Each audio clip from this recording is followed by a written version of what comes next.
ನಮಸ್ಕಾರ. ಏಕಮುಖ ಯೂಟ್ಯೂಬ್ಗೆ ಸ್ವಾಗತ. ದಿನದ ಕೆಲವು ಪ್ರಮುಖ ಸುದ್ದಿಗಳನ್ನು ಪ್ರಾಯೋಗಿಕವಾಗಿ ನಿಮಗೆ ತಲುಪಿಸುವ ಈ ಪ್ರಯತ್ನಕ್ಕೆ ನಿಮ್ಮ ಬೆಂಬಲ ಮತ್ತು ಪ್ರೋತ್ಸಾಹ ಇರಲಿ. ಭವಿಷ್ಯದಲ್ಲಿ ಇನ್ನೂ ಉತ್ತಮ ರೀತಿಯಲ್ಲಿ ಅತ್ಯುತ್ತಮ ಸುದ್ದಿಯನ್ನು ನೀಡಲು ಪ್ರಯತ್ನಿಸುತ್ತೇನೆ. ಬನ್ನಿ, ಈಗ ಸುದ್ದಿಗಳ ಕಡೆಗೆ ಗಮನ ಹರಿಸೋಣ. ರಾಜ್ಯ ರಾಜಕೀಯದಲ್ಲಿ ಡಿಕೆ ಶಿವಕುಮಾರ್ ಅವರ ನಡವಳಿಕೆಯಿಂದ ಕಾಂಗ್ರೆಸ್ಸಿಗರಿಗೆ ಗೊಂದಲವುಂಟಾಗಿದೆ. ವಿಜಯೇಂದ್ರ ಅವರು ರಾಜ್ಯದಲ್ಲಿ ಶೀಘ್ರದಲ್ಲೇ ರಾಜಕೀಯ ಬದಲಾವಣೆಗಳಾಗುವ ಮುನ್ಸೂಚನೆ ನೀಡಿದ್ದಾರೆ. ಗಾಂಧಿ ಹಂತಕ ಗೋಡ್ಸೆಯನ್ನು ಹೊಗಳಿದ ಮಹಿಳೆಗೆ ಡೀನ್ ಸ್ಥಾನ ನೀಡಿದ್ದಕ್ಕೆ ಕಾಂಗ್ರೆಸ್ ಪಕ್ಷವು ಆಕ್ರೋಶ ವ್ಯಕ್ತಪಡಿಸಿದೆ. ಉದ್ಯಮಿ ಮೋಹನ್ ದಾಸ್ ಪೈ ಅವರ ಟೀಕೆಗೆ ಸಚಿವ ಎಂಬಿ ಪಾಟೀಲ್ ತಿರುಗೇಟು ನೀಡಿದ್ದಾರೆ. ಕೆಪಿಎಸ್ಸಿ ಪರೀಕ್ಷೆಯಲ್ಲಿ ಕನ್ನಡ ಮಾಧ್ಯಮ ವಿದ್ಯಾರ್ಥಿಗಳಿಗೆ ನ್ಯಾಯ ನೀಡುವಂತೆ ಒತ್ತಾಯಿಸಿ, ಇಲ್ಲದಿದ್ದರೆ ಸರ್ಕಾರವನ್ನು ವಿಸರ್ಜಿಸುವಂತೆ ಆಗ್ರಹಿಸಲಾಗಿದೆ.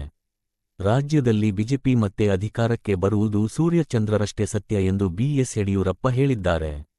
ಮರಾಠಿ ಪುಂಡರನ್ನು ಶಾಶ್ವತವಾಗಿ ಗಡೀಪಾರು ಮಾಡುವಂತೆ ಮುಖ್ಯಮಂತ್ರಿ ಚಂದ್ರು ಒತ್ತಾಯಿಸಿದ್ದಾರೆ. ರಾಷ್ಟ್ರೀಯ ಸುದ್ದಿಗಳು. ವಕ್ಫ್ ತಿದ್ದುಪಡಿ ಮಸೂದೆಗೆ ಕೇಂದ್ರ ಸಂಪುಟ ಅನುಮೋದನೆ ನೀಡಿದೆ. ಮಕ್ಕಳಲ್ಲಿ ಹೆಚ್ಚುತ್ತಿರುವ ಬೊಜ್ಜಿನ ಬಗ್ಗೆ ಪ್ರಧಾನಿ ಮೋದಿ ಕಳವಳ ವ್ಯಕ್ತಪಡಿಸಿದ್ದಾರೆ.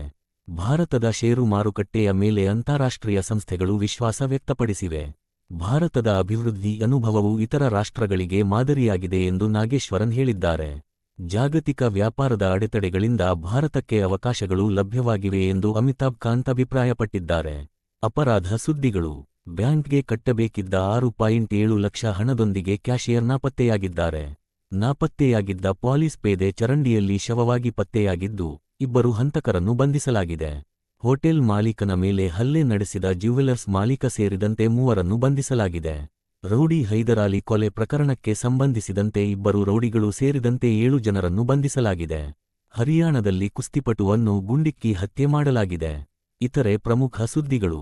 ಏಪ್ರಿಲ್ 9ರಂದು ನಂಜನಗೂಡು ಶ್ರೀಕಂಠೇಶ್ವರ ಪಂಚ ಮಹಾರಥೋತ್ಸವ ನಡೆಯಲಿದ್ದು, ಲಕ್ಷಾಂತರ ಭಕ್ತರು ಭಾಗಿಯಾಗುವ ನಿರೀಕ್ಷೆಯಿದೆ. ಕರ್ನಾಟಕದಲ್ಲಿ ಪ್ರವಾಸೋದ್ಯಮ ನೀತಿ ಜಾರಿಗೆ 1,350 ಕೋಟಿ ರೂಪಾಯಿ ಅನುದಾನ, 1.5 ಲಕ್ಷ ಉದ್ಯೋಗಾವಕಾಶದ ಗುರಿಯಿದೆ. ಗೋವಾದಲ್ಲಿ ಪ್ರಾಚೀನ ಹೊಲಿಗೆ ಹಡಗು ಉದ್ಘಾಟನೆ, ಭಾರತದ ಹಡಗು ನಿರ್ಮಾಣ ಪರಂಪರೆಗೆ ಮತ್ತೆ ಜೀವ. ಬೆಂಗಳೂರು ನಗರದಲ್ಲಿ ದಿನವಿಡೀ ಮೋಡ ಕವಿದ ವಾತಾವರಣ ಸಾಧ್ಯವಾಗಬಹುದು. ಗಂಗಾ ನದಿಯಲ್ಲಿ 5 ಯುವಕರ ದುರಂತ ಸಾವು.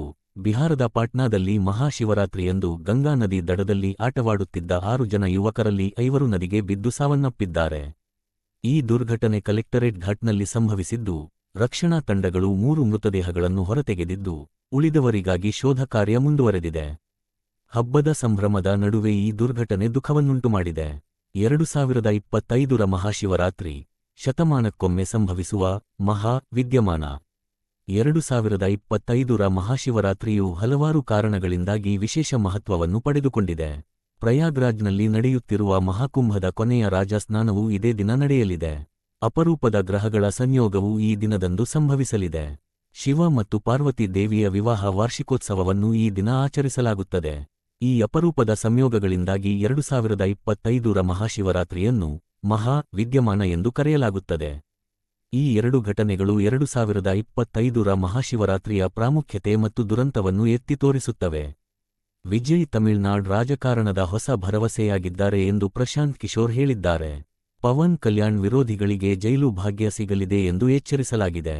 ಸೇನಾ ವಾಹನದ ಮೇಲೆ ಫೈರಿಂಗ್ ಮಾಡಿದ ಉಗ್ರರಿಗಾಗಿ ಬೇಟೆ ಆರಂಭವಾಗಿದ್ದು, ಸ್ನಿಫರ್ ನಾಯಿಗಳನ್ನು ಬಳಸಲಾಗುತ್ತಿದೆ.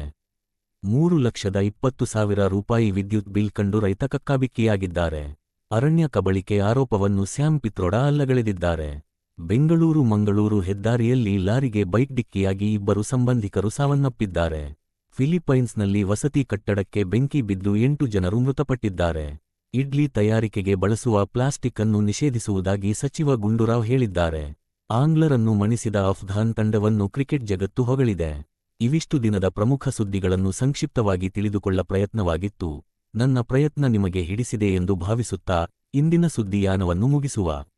ಧನ್ಯವಾದಗಳು. ಮತ್ತೆ ಭೇಟಿಯಾಗೋಣ.